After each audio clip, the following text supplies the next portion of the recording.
नमस्कार दोस्तों, मैं आपका अपने चैनल एचवीएस स्टडीज़ में स्वागत करता हूं। इस वीडियो में आपके लिए एसएससी सीजीएल एग्ज़ाम के लिए मोस्ट इम्पॉर्टेंट एक्सपेक्टेड क्वेश्चंस लेकर आ गया हूं। अगर आपको ये क्वेश्चंस की जो सीरीज़ है वो अच्छी लगे तो आपसे अनुरोध है वीडियो को लाइक कर दीजिएगा, चैनल को सब्सक्राइब कर लीजिएगा। वीडियो अच्छी लगे तो वीडियो लाइक करके ज़रूर जाइएगा। चलिए स्टार्ट करते हैं। पहला क्वेश्चन, और जितना आपका स्कोर बने वो कम से कम कमेंट बॉक्स में टाइप कर दीजिएगा, जिससे कि हमें भी प्रोत्साहन मिले और हम और बेहतर क्वेश्चन लाने की आपके लिए कोशिश करते रहें। जैसे पहले क्वेश्चन की बात करें, which of the following is a rabi crop, तो इनमें से कौन सी रवि क्रॉप है। तो बहुत इजी क्वेश्चन है। रवि क्रॉप वो क्रॉप होती है जिसको हम ठंड के समय पर उगाते हैं। अप्रॉक्सीमेटली माना जाता है कि जो रवि फसल है उसको अक्टूबर नवंबर के समय पर उगाया जाता है और काटा जाता है इसको मार्च और अप्रैल के समय पर, है ना। तो जो रवि फसल है इनमें से कौन सी है, तो आंसर यहाँ पर हो जाएगा, इसमें आपने सरसों सुना होगा। सरसों मतलब मस्टर्ड। मस्टर्ड ऐसी फसल है जो कि ठंड के समय पर उगाई जाती है और गर्मी के समय पर काटी जाती है। आपको बता दूं कि जो और एक टाइप की फसल होती है जिसको कहते हैं खरीफ फसल। जो खरीफ फसल होती है वो आप नॉर्मली उसको बरसात के समय पर उगाते हैं और ठंड के समय पर काट लेते हैं। बरसात का समय मतलब जून और जुलाई के समय पर उसे उगाते हैं और नवंबर और दिसंबर के आसपास या उससे पहले भी इसको काट लेते हैं। आपको बता दूं, जो रवि फसल एक और टाइप की है वैसे तो, जिसे हम पैसों वाली फसल कहते हैं, जिसमें हम पैसा बनाते हैं अपना, है ना। तो मैं आपको बता दूं, जो रवि का एग्ज़ाम्पल, एक तो मस्टर्ड तो आपने पढ़ लिया, उसके अलावा जो आपकी गेहूं हो गए, चने हो गए, मटर हो गए और आलू हो गए, ये सारे एग्ज़ाम्पल रवि के हैं। अगर आपसे खरीफ के पूछे जाए तो खरीफ के धान मतलब चावल, गन्ना, अगर आपसे तिल का तेल आपने सुना होगा गांव वगैरह से अगर आप लिंक करते हैं, ज्वार और बाजरा, मक्का, अरहर, अरहर की दाल जो है ना वो खरीफ फसल में से एक है। मूंगफली हो गई खरीफ फसल में से है। सोयाबीन हो गया और तिल मैंने आपको बता ही दिया। तो ये सारे एग्जाम्पल आपके खरीफ फसल के हैं, तो लिख लीजिएगा। और अगर आपको कोई डाउट होता है तो पीछे करके भी वीडियो लिख सकते हैं, ठीक है। चलिए आगे बात करें। अगला क्वेश्चन है, the Satpura thermal power station is in, तो सतपुरा जो थर्मल पावर स्टेशन है वो कहाँ पर है। तो आंसर यहाँ पर हो जाएगा सतपुरा। आपको पता होगा सतपुरा जो रेंज है वो मध्य प्रदेश में पड़ती है, तो उससे आप लिंक करके याद कर सकते हैं। मध्य प्रदेश में सतपुरा थर्मल पावर स्टेशन है। और भी बहुत सारे पावर स्टेशन हैं, जैसे कि आपने सुना होगा अभी रिसेंटली में पूछा गया, हरियाणा का जो सरहिंद जो ये था पावर प्रोजेक्ट है वो कहाँ पर है, हरियाणा में। अगर आपसे राणा प्रताप जो ये थर्मल पावर प्रोजेक्ट है वो कहाँ का है, तो आपको पता होना चाहिए राजस्थान का। याद रखिएगा, इसकी वीडियो भी है आपके लिए चैनल पर, तो उसे ज़रूर फॉलो कर लीजिएगा जिससे आपको बेनिफिट मिल सके। अगले क्वेश्चन की बात करें। अगला क्वेश्चन है, the Hirakud project harnesses the water of the dash river. तो हीराकुंड जो प्रोजेक्ट है आपको पता होना चाहिए किस रिवर के ऊपर है। हीराकुंड मतलब इस तरीके से आप याद कर सकते हैं कि सोचिए, जहाँ पर हीराकुंड डैम होगा, प्रोजेक्ट चल रहा होगा, वो बहुत ही महान होगा। तो सिंपल सी बात है, उड़ीसा का ये प्रोजेक्ट है और महानदी के ऊपर ये डैम, ये जो प्रोजेक्ट है ये बना हुआ है, ठीक है। सी ऑप्शन यहाँ पर बिल्कुल सही हो जाएगा।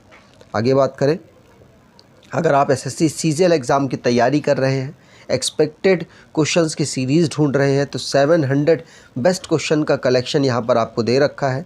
डिस्क्रिप्शन बॉक्स में लिंक है, वहाँ से आप इसको परचेज़ कर सकते हैं। अगले क्वेश्चन की बात करें, what is the currency of Mongolia. Currency का और कैपिटल की एक वीडियो बनाई गई है, चैनल पर अवेलेबल है, उसे ज़रूर देख लीजिएगा। सारे इम्पॉर्टेंट जो रिसेंटली में जो चर्चाओं में थे देश, उनके बारे में डिस्कस वहाँ किया गया, प्लस जो भारत के पड़ोसी देश हैं उनकी चर्चाएं की गई। तो आप उस वीडियो को भी देख सकते हैं, आपको बेनिफिट मिलेगा। तो what is the currency of Mongolia. Mongolia की आपसे करेंसी पूछी जा रही है, तो मंगोलिया की जो करेंसी है वो तो यहाँ पर टॉगरॉक है। लेकिन इसकी कैपिटल है उलन बटार। क्या है? उलन बटार। आगे बात करें, अगला क्वेश्चन है how many seat in council of Telangana. आपको तेलंगाना की काउंसिल मतलब लेजिस्लेचर काउंसिल में आपको बताना है कितनी सीट है। आपको बता दूं, ये जो क्वेश्चन है, ये जो करंट अफेयर की वीडियो आती है HVS स्टडीज़ में, स्टार्टिंग उसी वीडियो से होती है सुबह, तो उस वीडियो को ज़रूर फॉलो कीजिए। यकीन मानिए इनको पढ़ने की आपको ज़रूरत नहीं पड़ेगी, सिर्फ 2 से 3 महीने मुझे दीजिए, आपकी करंट अफेयर बहुत बेहतरीन हो जाएगी। तो लेजिस्लेचर काउंसिल में कौन सी कितनी सीटें हैं तेलंगाना में? आपको पता है तेलंगाना 2014 में बनाया गया था। 2 जून 2014 को तेलंगाना का डेवलपमेंट हुआ था। तेलंगाना की जो सिस्टम है वो बाई कैमरल है। बाई कैमरल का मतलब यहाँ पर असेंबली भी है और यहाँ पर काउंसिल भी है। असेंबली में यहाँ पर कितनी सीट है? 119 असेंबली में। आंसर इसका नहीं होगा, काउंसिल पूछा जा रहा है, तो काउंसिल में यहाँ पर 40 सीट है, तो यहाँ का आंसर 40 हो जाएगा। लेकिन असेंबली में अगर आपसे पूछा जाता तो आप 119 बताते। वैसे टोटल भारत के कितने स्टेट हैं जिनके पास बाई कैमरल सिचुएशन है? तो आपको बता दूं, बाई कैमरल जो सिस्टम है वो भारत के 6 स्टेट्स में है। आंध्र प्रदेश हटाना चाहता है और वो चाहता है कि हमारे यहाँ से जो बाई कैमरल सिस्टम है वो हट जाए, काउंसिल हट जाए, और जो पश्चिम बंगाल है, वेस्ट बंगाल है, वो उसको लाना चाहता है। अभी दोनों में फाइनल नहीं हुआ है, जब हो जाएगा तो मैं आपको बताऊंगा। आंध्र प्रदेश की एक और चर्चा है कि उसने अपने डिस्ट्रिक्ट को डबल कर दिया है, मतलब पहले डिस्ट्रिक्ट 13 थे, अब 13 और डिस्ट्रिक्ट बना दिए हैं। ठीक है, तो यहाँ पर और अगर बात की जाए जो पूरे स्टेट्स में सबसे ज़्यादा सीट्स कहाँ पर हैं, तो आपको बता दूं उत्तर प्रदेश, आपने सुना होगा 404 वहाँ की असेंबली में सीट है और 99 सीट उसके काउंसिल में है। 99, कभी कई जगह आपको 100 मिलेगा, एंग्लो इंडियन की जो सीट है उसको इंक्लूड करके, तो 100 अगर आपको मिलता है, 99 मिलता है, तो दोनों पर आप आंसर जा सकते हैं। ये ध्यान रखना है। अगर आपसे पूछा जाए, अच्छा ठीक है, उत्तर प्रदेश में सबसे ज़्यादा है, और कोई स्टेट है जो जहाँ पर काउंसिल है उसकी सीट कितनी है? तो देखिए महाराष्ट्र में काउंसिल की सीट है, वहाँ पर कितनी है? वहाँ पर है 78। अगर आपसे बिहार की पूछी जाए कि बिहार पे भी बाई कैमरल है, वहाँ पर सीट कितनी है? 75। ये सब काउंसिल की बता रहा हूँ मैं।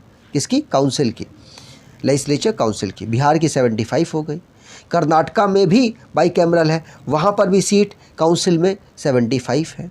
आंध्र प्रदेश में भी बाई कैमरल है, जहाँ पर सीट 50 है। और तेलंगाना की मैंने आपको बता ही दिया 40। उत्तर प्रदेश का मैंने अभी बताया आपको 100, या फिर एंग्लो इंडियन की सीट को हटाकर 99 भी आपको मिल सकता है ऑप्शन में। एक एग्ज़ाम में मिला है, इसलिए मैं आपको सचेत कर रहा हूँ। तो टोटल 6 स्टेट्स हैं जहाँ पर बाई कैमरल सिस्टम है, मैंने आपको बता दिया वहाँ पर कितनी काउंसिल में सीट है। अगले क्वेश्चन की बात करें, in which part of Indian constitution the fundamental duties are enshrined. तो आंसर यहाँ पर हो जाएगा मतलब फंडामेंटल जो ड्यूटीज़ हैं वो कहाँ पर आपको मिलेंगी, आपको बताना है किस पार्ट में आपको मिलेंगी। तो आंसर यहाँ पर हो जाएगा फंडामेंटल ड्यूटीज़ जिनको फॉलो करना चाहिए, मतलब माना जाता है कि करना चाहिए तो हमारे देश की तरक्की ही होगी, और ये है 4th के ए पार्ट में, 4th के हिंदी वालों के लिए क पार्ट में। तो डी ऑप्शन यहाँ पर बिल्कुल सही हो जाएगा। अगले क्वेश्चन की बात करें, अच्छा फंडामेंटल ड्यूटीज़ है कितनी? कमेंट बॉक्स में टाइप करना है आपको।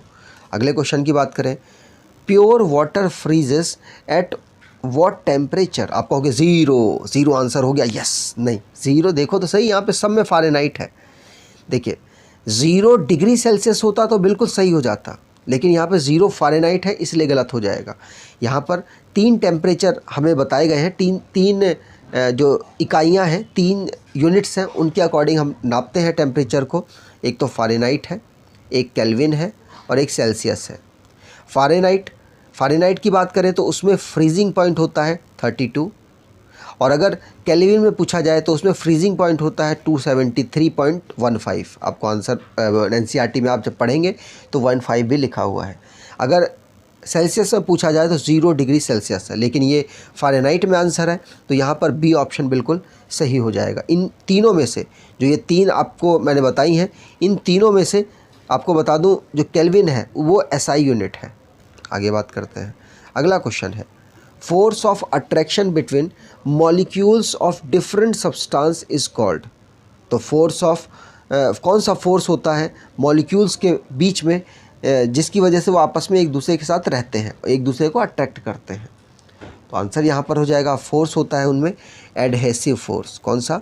Adhesive force. जैसे मान लीजिए H2 है तो ये किस फोर्स के थ्रू एक दूसरे को पकड़ के रखे हुए हैं, तो किसकी वजह से? एडहेसिव फोर्स की वजह से। अगले क्वेश्चन की बात करें, in plants water is carried upward bye. तो वाटर प्लांट में ऊपर की तरफ किसकी वजह से जाता है?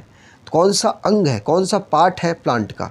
तो आंसर यहाँ पर हो जाएगा जाइलम। जाइलम की वजह से प्लांट में ऊपर की तरफ मतलब रूट से लीफ की तरफ मिनरल्स और वाटर जाते हैं। अगर आपसे बात की जाती फ्लोएम की, तो फ्लोएम लीफ से खाने को ऊपर और नीचे जहाँ पर रिक्वायरमेंट है वहाँ पर खाने को ये ले जाता है। अगर आपसे मेरिस्टेम की बात की जाती तो मेरिस्टेम प्लांट का वो पार्ट होता है जो ग्रोथ में मदद करता है प्लांट की। और पैरेन्काइमा तो सिंपल परमानेंट टिश्यू का एक पार्ट है।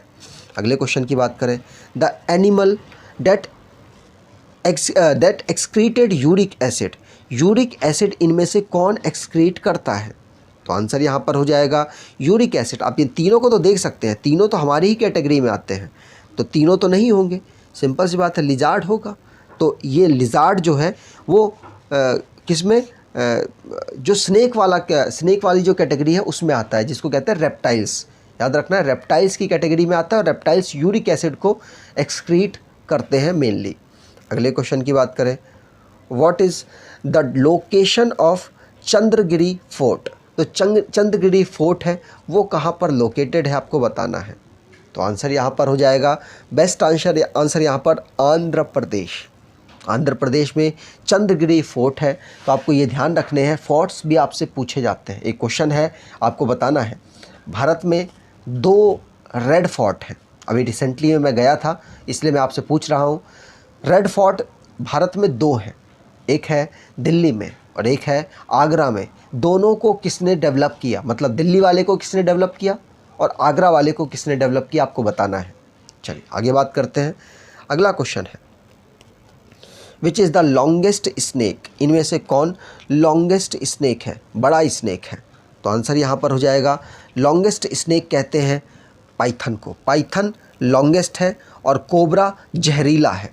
ठीक है, कोबरा जहरीला है और पाइथन लॉन्गेस्ट है। तो बी ऑप्शन यहाँ पर बिल्कुल सही हो जाएगा। अगले क्वेश्चन की बात करें, who has the power to dismiss the council of minister of state. तो किसके पास पावर होती है कि वो जो मिनिस्टर ऑफ स्टेट्स हैं उनको हटा सकता है, काउंसिल से मिनिस्टर ऑफ स्टेट्स को हटा सकता है। सिंपल सी बात है, मिनिस्टर रखना है नहीं रखना है ये किस पर डिपेंड करता है? ये डिपेंड करता है हमारे चीफ मिनिस्टर पर। तो यहाँ पर सबसे बेस्ट आंसर होगा, जो लेजिस्लेटिव असेंबली है वहाँ पे चीफ मिनिस्टर होने चाहिए नहीं होने चाहिए, उनके पास पावर होती है। तो सी ऑप्शन यहाँ पर बिल्कुल सही होता है। आगे बात करें, अगला क्वेश्चन है, who appoints the chairman of the finance commission. इनमें से कौन चेयरमैन जो फाइनेंस कमीशन के होते हैं उनको अपॉइंट करते हैं? जो बड़े बड़े पद हैं हमारे भारत देश में उसमें नॉर्मली हमारे प्रेसिडेंट साहब ही अपॉइंट करते हैं। तो यहाँ पर भी आंसर प्रेसिडेंट साहब ही हो जाएगा। इस समय पर रामनाथ कोविंद जी प्रेसिडेंट साहब हैं, वो 14 नंबर के इस समय पर प्रेसिडेंट हैं।